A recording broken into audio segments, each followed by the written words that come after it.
Hey everyone, it's Wood Nymph Tarot. Today we have a deck review slash, it's not really an unboxing because it's not in a box, but this is my first time um, opening it up and taking a look at it. This is the Oracle of the Shapeshifters. Somebody got this off of my wish list, and I just wanted to take some time to show it off and look at all the cards and just see kind of what makes it tick. Um, so yeah, that's basically the gist of what I want to do. This is Oracle of the Shapeshifters. I had this on my wish list for the longest time, but never pulled the trigger because I already have the Fairy Tale Oracle that's also by Lucy Cavendish and Jasmine Beckett Griffith. So it was really nice to be able to get this without any um, just guilt of adding to my collection when it's already so big. Though my collection is definitely not as big as a lot of people's are. So, still, we're gonna look into this. On the back here, we have mystic familiars for times of transformation and change. Sometimes we change, unbeknown to ourselves. We look different from moment to moment, hour to hour. We change as we mature, and sometimes we change form due to our own intervention as we seek to become on the outside the person we feel we are on the inside. And then you can kind of see what they say on the back. I'm not going to read all of it. So it does come with a 176-page guidebook by Lucy Cavendish, revealing the history, legends, lore, and magic of the shapeshifters. And of course, they always have many spreads and lots of really good information. See my two light sources here, unfortunately, reflected. But yeah, I was always really interested in this deck just because of the concept of shapeshifters. Always have kind of felt resonance with that. And yeah, I just think it's really interesting. And I really like the way that Jasmine Beckett Griffith and Lucy Cavendish work together to make a lot of these really interesting concepts like fairy tales or shadow work or shapeshifters, how it all kind of comes together in a spiritual sense. They kind of just do very good work together. So there's my cat zooming in the background if you heard that. This is a little sticky. So let's go over the guidebook. So, Oracle of the Shapeshifters.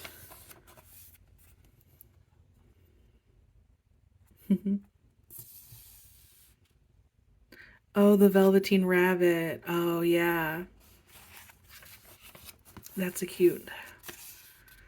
That's a cute quote.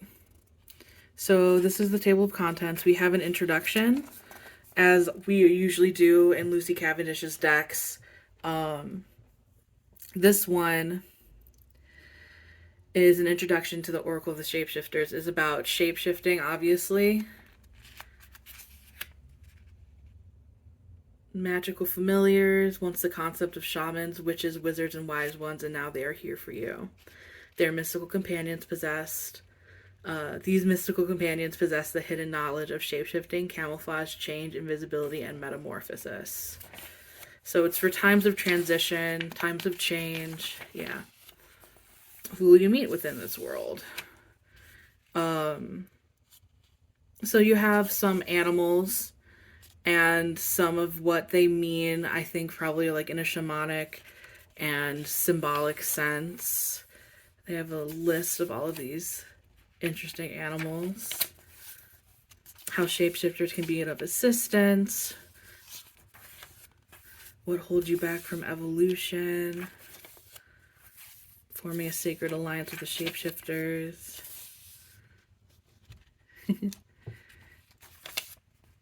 Human cells and change. So they go, Lucy usually goes pretty in depth with, from what I've noticed with their guidebooks, especially in these introductions. Imagination and positive change, the self you tell yourself you are is not your only self. And then we go to how to work with the oracle. And then, of course, we have a couple of spreads in here. The Shapeshifters Celtic Cross, the Changeling's Journey spread, Finding Your Familiar spread, the Animal Chakra spread. So they have a lot of really, like, diverse spreads in here. And then also, like, questions you may have, like how to read for others and how to read for yourself. And so it has black and white images, has an image of the card, and then the description, and then the divination. They don't really have reversed messages, but, you know, it depends on whether or not you read reversals in oracle decks. So yeah. Very in-depth guidebook. Always really nice to see like a good guidebook from Lucy Cavendish. All right, and so now we have the cards.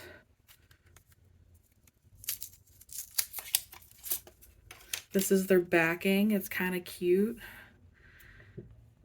Though there was like an Australian version of this deck that had kind of a cuter backing, but it's not in print anymore, I think. And these aren't that sticky either, so that's perfect. All right. So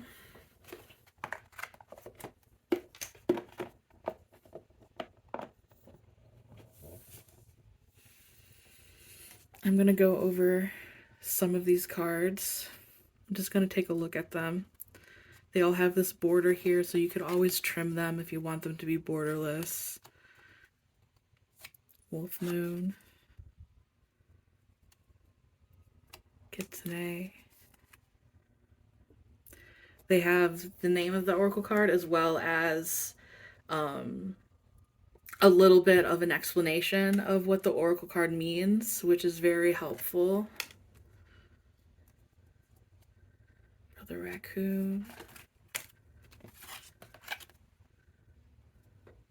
Butterfly Ferrets.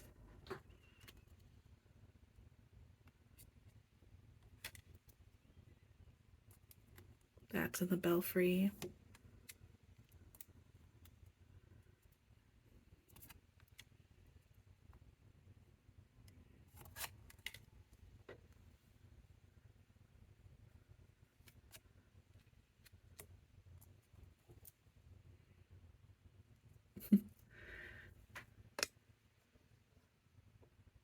Yeah. Sorry about the ring light, y'all. I was trying to get it out of the frame. That's a beautiful card, the Golden Phoenix.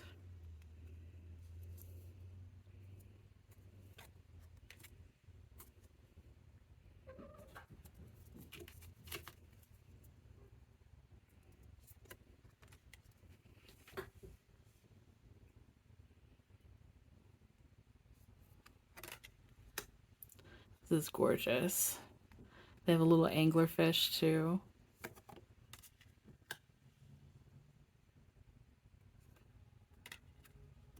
Little wolf girl.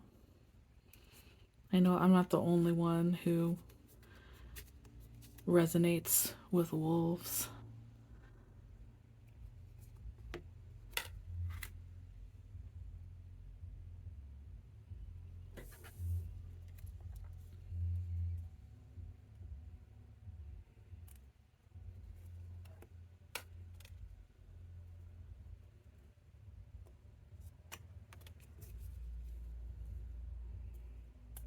And I do appreciate, in this deck at least, that they do kind of pull from a lot of different spiritual paths. I think that's kind of cool. Obviously, they kind of like think a lot into shamanism, but they also had things like Japanese mythology with the kitsune, Mexican mythology with Quetzalcoatl, 2 kittens. Oh my gosh.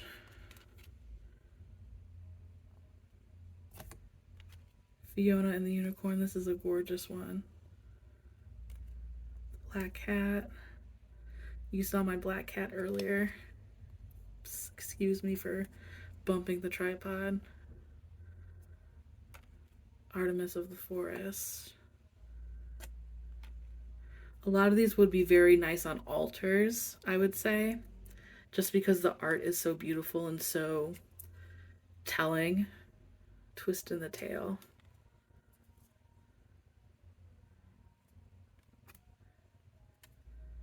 That one is beautiful. The fairy ring. Sacred beetle armor. Little Olwen.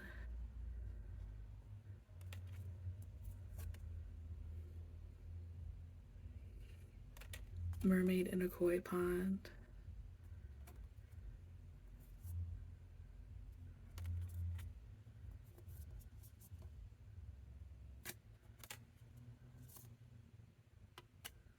And then the Dragon Lane Garden. So very beautiful cards.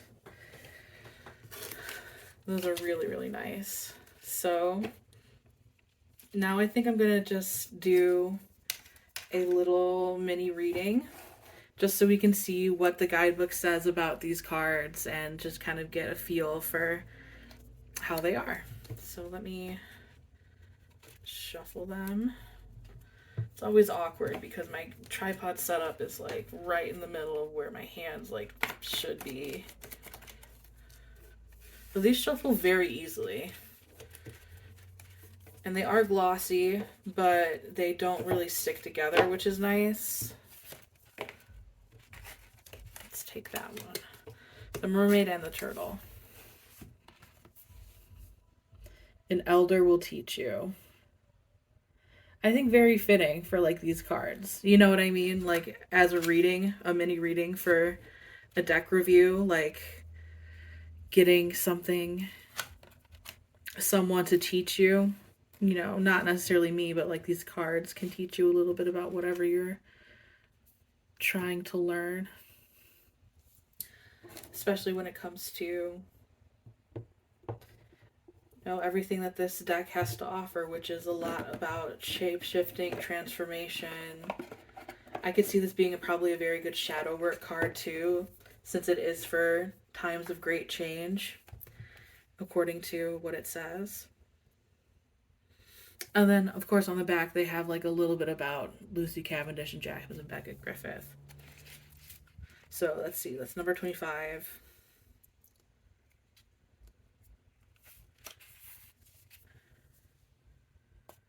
It is highly unlikely that a literal experienced tribal elder will step forward in the garb of feather and bone to guide you today. Though such beings can appear in visions and in disguise as shapeshifters, they can become almost anyone. So while it may seem that there is no witch with her cauldron of transformation at the ready, no green man to take you into the deep beneath of the underworld and help you to be reborn, there are ancient ones who are ready to teach you the deep knowledge of the planet and her oceans, and they come to you in many ways. At this time, it is the turtles who will speak with you, letting you know of your very old soul, and whispering words that reawaken knowledge that is deep in the blood and the bones of the mother seas. The goddess Sedna may also be speaking to you of her journey from a victim to a being who gave the gift of creation to the creatures of the deep ocean.